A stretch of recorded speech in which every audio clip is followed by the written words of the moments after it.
सध्या जिल्हा परिषद शाळा म्हटलं की थोडं वेगळ्या नजरेने बघितलं जातं.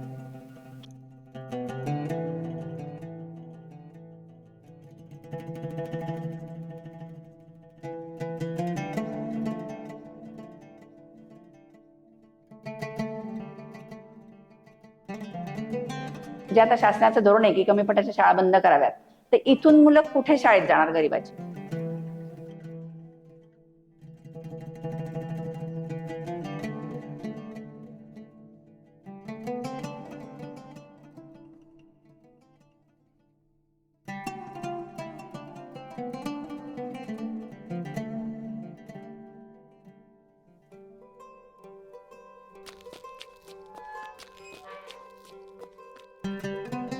शाळा भरपूर जुनी आहे. मी जॉईन करून म्हणजे आता 2.5 वर्ष झाले, 2.5-3 वर्ष. तर त्याच्या आधी शाळेला यायला रस्ता पण नव्हता आणि शाळा खूप पडीक पडलेली वगैरे असं होतं.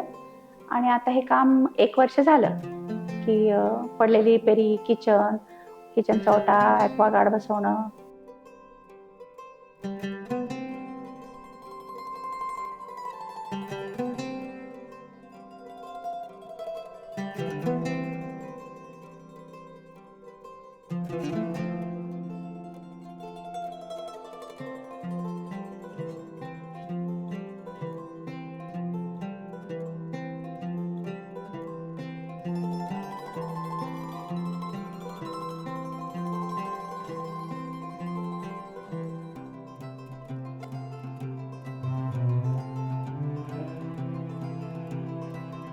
आणि आधी मुलांचा पट इथे कमी होता थोडा, पण आता मात्र वाढलेला आहे.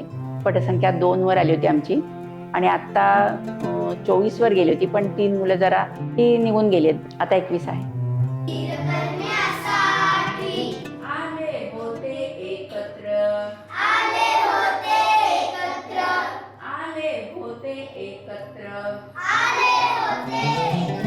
इफेक्टिव्हली शिकण्यासाठी म्हणजे गाण्यातून कधी किंवा कधी आता छोट्या पहिलीच्या मुलांना गाण्यातून मुळाक्षर शिकवणं आहे. शैक्षणिक साहित्य भरपूर आहे. तुम्ही मगाशी पाहिलं असेल की ते समानार्थी शब्द प्लास्टिकचे हे आहेत, ते बरोबर लावतात मुलं. आमच्याकडे स्मार्ट बोर्ड आहे मोठा आणि ते मुलं व्यवस्थित त्यांचा ते लावतात आणि त्याच्यावरती छान गेम आहे. गेम म्हणजे प्रश्नोत्तर आहेत, धडे शिकवण्याचं आहे. ते प्रश्नोत्तर सोडवताना त्याच्यात गेम आहेत. क्रिकेट आहे, गणपती आहे. मग काय होतं की उत्तर बरोबर आलं की ते म्युझिक वाजतं आणि मुलांना ते खूप आनंद वाटतो.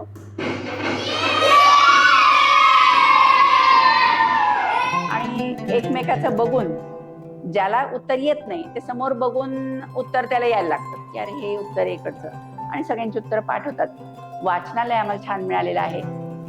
इंग्लिश पुस्तकं आहेत गोष्टीची, काही मराठी आहेत. मग ती आम्ही शनिवार रविवार घरी वाचायला देतो. मग ती इंग्रजीची गोष्टीची असतील किंवा मराठीची असतील, ती मुलं तयारी करतात, छान वाचतात आणि सोमवारी वाचून दाखवतात. आणि स्कॉलरशिपला विद्यार्थी बसवलेत आम्ही. मध्यंतरी नाट्यस्पर्धेला पुण्यापर्यंत, जिल्हा परिषदपर्यंत आम्ही नेली होती. पण आता आम्ही काय करतो की स्कॉलरशिपची तयारी करून घ्यायची आहे.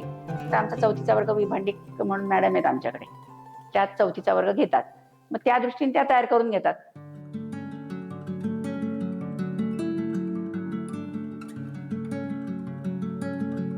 आणि आमच्याकडे जगण्याचं कौशल्य शिकवलं जातं असं मी म्हणेन की स्वतःची कामं स्वतः करा. हे उचला, हे टेबल मी ढकलतेय, मुलं आमची ढकलतात, छोटी छोटी आहेत, ते मदत करतात.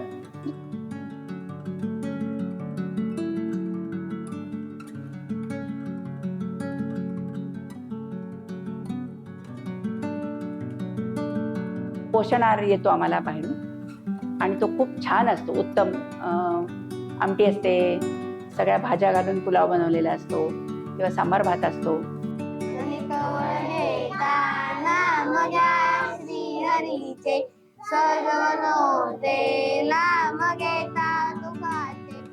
आणि शनिवारी खाऊ पण असतो मुलांना, म्हणजे शालेय पोषण आहाराचा खाऊ असतो. शाळेत काय काय खाऊ मिळतो मग? लाडू, चिक्की शेंगदाण्याचे लाडू.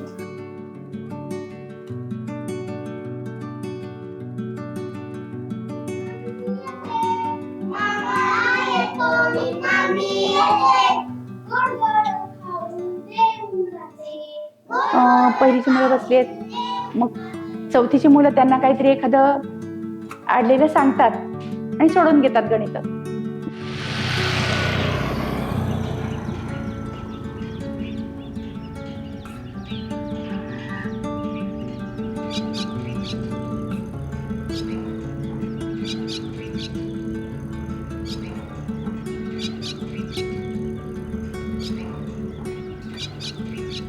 फायनान्शियल म्हणाल तर सगळीकडे सारखीच अवस्था असते, काही चांगले आहेत काही वाईट आहेत.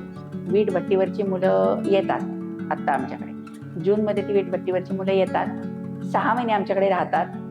तरीही कधी कधी येत नाहीत, मग आम्ही भट्टीवर जातो, त्यांना घेऊन येतो गोड बोलून. म्हणजे आम्ही आमच्या मुलांच्या प्रगतीसाठी सर्वांगीण विकासासाठी प्रयत्न करतो. स्कॉलरशिपला मुलं वगैरे त्याचा मॅडम आमच्या तास घेतात आणि कुठे येतात आमच्याकडे सगळ्या स्पर्धांमध्ये आम्ही भाग घेतोच. डेव्हलपमेंटचे वाताट वारे बुजविले नदी नाले सारे, उंच टावर मिरविती तोरे, कसे वाहणार पाण्याचे झरे. नमस्कार, मी प्रदीप वसंतराव गोडंबे, राहणार गोडंबेवाडी नंबर 1 गोठवडे. मी शाळा व्यवस्थापन समितीवरती आता सध्या अध्यक्ष आहे. गेली 4 ते 5 वर्षाला मी व्यवस्थापन समितीवरती अध्यक्ष आहे. मध्यंतरी 2017 ते 2018 मध्ये मे बी शासनाचा काहीतरी जी आर आला की बाबा 7 पटसंख्या असेल तर शाळा चालू ठेवायची आणि 7च्या खाली असेल तर बंद करायची. परंतु त्यावेळी शिक्षक म्हणजे आमच्या शाळेला विजय वडेराव म्हणून सर होते, त्यांनी आणि मी शाळेमध्ये थोडक्यात आजूबाजूची मुलं आणून आणि ती शाळा आम्ही, माझा स्वतःचा मुलगा प्रथमतः त्यावेळेस मी घालून शाळेमध्ये इथं ॲडमिशन करून मी शाळा त्यावेळेस आम्ही चालू ठेवली 7 पटसंख्या दाखवून. त्याच्यानंतर मग सर गेल्यानंतर अर्चना मॅडम आहेत, त्यांनी पण चांगल्या पद्धतीने काम केले, मुलांवरती लक्ष ठेवतात व्यवस्थित. तर चौकशी जर केली तर गावामध्ये सुद्धा जी इंग्लिश मिडियमला मुलं होती ते आज आमच्या शाळेमध्ये मराठी मिडियमला, इंग्लिश मिडियममधून मराठी मिडियममध्ये ती मुलं कात्रीचा संस्कार पण करतात.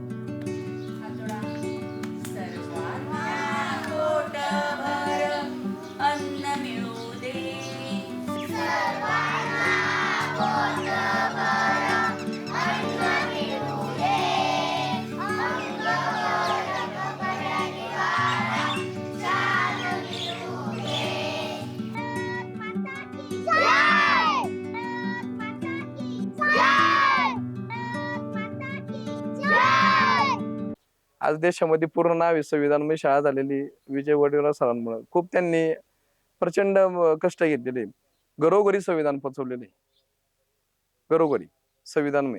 आणि जर देशात नाव जर करायचं झालंय शाळेचं तर त्या खरं तर त्या शिक्षकांमुळे झालेले. त्यांना आमच्या अर्चना मॅडम सुद्धा चांगल्या पद्धतीने त्यांना साथ दिलेली. तुम्ही आता ऑब्झर्व केलं तर खूप स्पर्धांना वगैरे आता परदेशी गेली जिल्हा परिषदची मुलं, गव्हर्नमेंट कडून शासनाने पाठवलेलं आहे.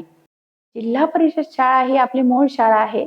आता या इंग्लिश मिडियम वगैरे तुम्ही चालू केल्यात तर आपली शाळा आपल्या गावचा अभिमान आहे. मराठी शाळाच तुम्ही पुढे आणल्या पाहिजेत. त्यासाठी बाहेरच्यांनी असा प्रयत्न केला पाहिजे की आपली मुलं मराठी शाळेत घालायची, आपली मराठी शाळा जगवली पाहिजे. हे महत्वाचं आहे. पैसेवाल्यांची मुलं कधीही कुठेही शिकू शकतात, पण गरिबाची मुलं नाही शिकू शकत, मग त्यांचं नुकसान होईल.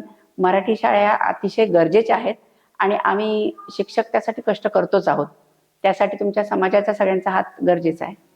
एक चांगली शाळा आणि होतकरू आणि कर्मठ शिक्षक म्हणजेच खरी क्रांतीज्योती.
सर्वत्र दे, नजरे तुनी एक नक्षत्र दे.